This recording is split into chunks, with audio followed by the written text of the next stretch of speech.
મીરા આ તો એક વેદની જે પૂતળી લઈને ફરે છે, જે આવડો છે કૃષ્ણનું તો વૈરાગ સ્વરૂપ વાદથી કોઈ નિહાળી નહીં અને અનુભવમાં આવે, દ્રશ્યમાં આવતું નથી.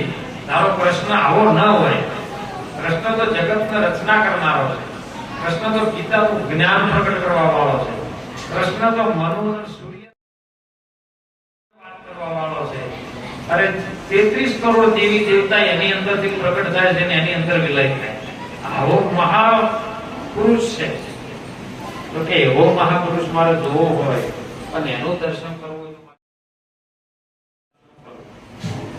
આ વાત મગજમાં પકડમાં તરત કોઈને કીધું કે તારે જો આ વાત ગણવી હોય તો અમારે આનો વાત નથી. અમે નિરાકરણ તને કરી શકતા, પણ સંત રોહિદાસ કાશીનગરમાં રહે છે. જો તને વાત પકડવી હોય ને વાતનો નિર્ણય લેવો હોય તો રોહિદાસ પાસે તમારે જવું પડે. હવે એ વખત ગીતાબેન રાઠોડ કોટની મર્યાદા મહારાણી સદાઓને ચોટ લાગી. કાશીનગરમાં જો તો દર્શન કરે છે પણ મન ન થયું. મંદિરે જવાથી મન થતું નથી. ઘણીવાર માટે મન શાંતિમાં આવે પણ ઘડી પાસે બહાર નીકળે એટલે ઘડી પાછું એનો એ તરંગ ઉભો થઈ જાય. એટલે મન એનું ફરે ને એટલે નિરાશ થઈ જાય. અને એમાં કોઈને કીધું કે કાશીનગર આ છે તો રોહિદાસ જો રહે છે કે બાજુમાં ચમારવાસ છે અને જો પણ રોહિદાસ મહારાજ રહે છે મેવાડની મહારાણી ત્યાં જ પહોંચી ગયા. રોહિદાસ મહારાજ માથે ચોપડું ઉપાડી નાખે, કારણ કે એમને મોજડી સીવવાનો જે વ્યવસાય હતો, મોજડી સીવવાનો ધંધો એ કરવા એમને કરવું પડે. આવતા તો મીરાઈ જઈને ચરણ સ્પર્શ કર્યા, પ્રભુ મને બધી પાડી ઉતારો. બેટા છે કોણ તો મેવાડની મહારાણી મીરા હતી. જો એને શબ્દ એવો કર્યો કે હું મીરા હતી પણ મને આ વાત જયારે સમજણમાં લેવી હતી ને હું મીરા રહી, મેવાડની મહારાણી હું રહી નથી આવું, પણ તારી પાછળ રજવાડું છે. અને હું જો સામાન્ય મજૂરી કરવા વાળો, હું મજૂરી સીવવા વાળો, કાલ ઉઠીને રાજાનું તેડું આવે મને મારઝૂડ કરે તો કે બાપા એ બાબતમાં હું રહી જઈશું, કોઈ આવશે નહીં. પછી મીરાબાઈને માથે હાથ મૂકીને એને વાત સમજાય છે કે મીરા જો મીરા તારું આ જગતમાં કોઈ હકું નથી. સગો બધો સહી ખરો પણ દેહના આધાર. જો તમારો દેહ હરે છે, ફરે છે, મજૂરી કરે છે, પાવરફુલ કામ કરી ગયો છે, તેઓ તમારા માનવીય હક છે, બાકી કોઈ સગું તારું છે નહીં. તો કે બાપા હું મારે શું કરવું એમ કે મીરા તો પોત તત્વથી બનેલો દેહ છે અને દરેકનો બનેલો છે. કોઈ મીરાનો એકલો નહીં, આપણો પણ 5 તત્વોથી બંધાયેલો આ શરીર છે. 5 તત્વને અંદર ચલાવવા વાળો સત્તો છે પ્રાણ. પ્રાણ ન હોય તો શરીર કોઈ કામનું, જેનો શ્વાસે કીધો છે પ્રાણે કીધો.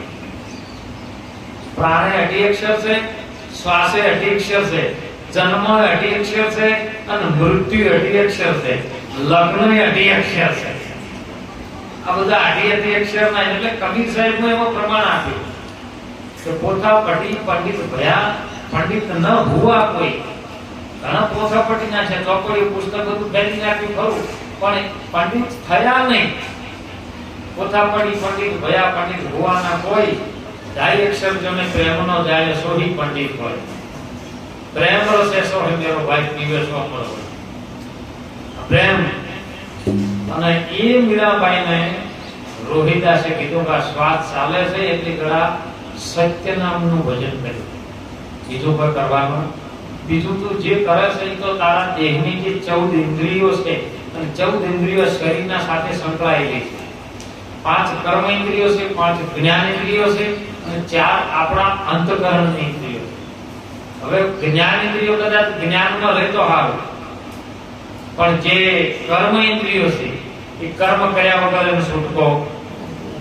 આંખો છે જોવાનું કામ કરશે.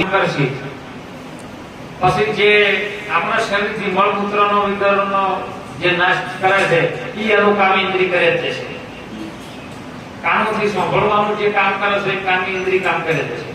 પણ આમાં કેવું વગળવું કેવું ન વગળવું એ ગુરુ મહારાજનો પોર્ટલ મને કે જો આંખોથી આંખ જોયા સિવાય રહેવાની નથી, દ્રષ્ટિ તો પડશે અને ધોમે દ્રશ્ય દેખાય. દ્રશ્ય એટલે જે રૂપ દેખાય એટલે માણસ આઘા પાછું પણ રૂપને પાછું વળી સ્વરૂપમાં લઈ જવા.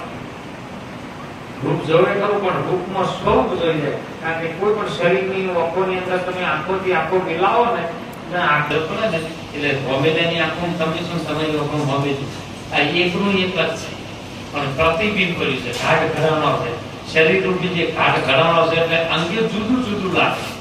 નરસિંહ મહેતાને કેવું પડ્યું રંગ રૂપ અને ઘાટ ઘડ્યા પછી લાગ્યું જુદું અંતે એમનું એમ છે.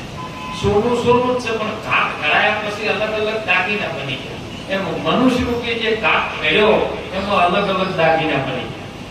કોઈ સ્ત્રી સ્વરૂપે આવ્યું, કોઈ બાળક સ્વરૂપે આવ્યું, કોઈ મોટા વડીલ સ્વરૂપે આવ્યું, કોઈ પુરુષ તરીકે આવ્યું.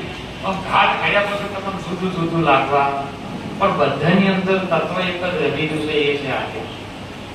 આત્મા સિવાય ઉદાર નથી. આ બધાનું 14 ઇન્દ્રિયોનું સંચાલન કરી ગયો હોય તો એ આત્મા. જો આત્મા ઘણી વાર માટે તો રજા મૂકે તો આ ઇન્દ્રિયો પર પહોંચી છે.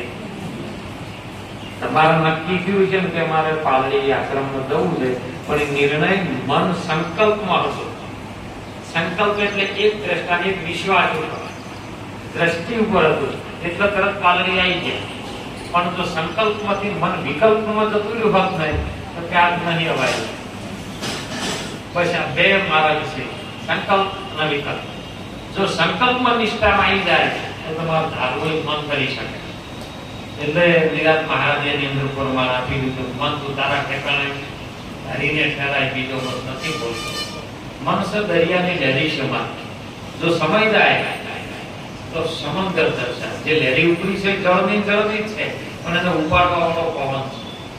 પવન એમ આ શરીરની અંદર પોતે તત્વો સ્ત્રી ખરા પણ મેન આધાર છે શ્વાસ. શ્વાસ કહેતા પ્રાણ, પ્રાણ કહેતા પવન.